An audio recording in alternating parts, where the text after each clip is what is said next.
99% लोक अगेन्स्ट असतात जेव्हा तुम्ही काहीतरी वेगळं निवडता किंवा समाजाला समाजामध्ये त्या गोष्टींना तेवढी मान्यता नाही आहे किंवा सामाजिक स्वीकृती नाही आहे.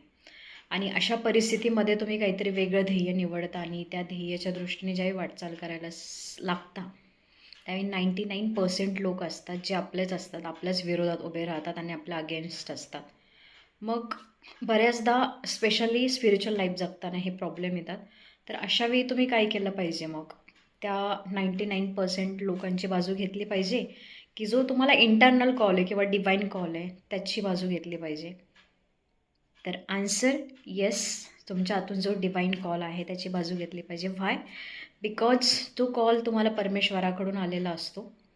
त्याला तुमच्याकडून काहीतरी कार्य करून घ्यायचं असतं. म्हणून 99% लोकांची केवळ इच्छा पूर्ण करण्यासाठी स्वतःचं जीवन द्यावं इतकी ती महत्त्वाची नसते. आतला जो कॉल आहे त्याचं ऐकलं पाहिजे. शेवटी भगवद्गीतेमध्ये अर्जुनाला श्रीकृष्णाने हेच सांगितलं की हा मोह, ही तुझी लोकं हे सोडून दे. कारण तुझी लोकं जर करत बसला तर हे युद्ध तू जिंकू नाही शकणार.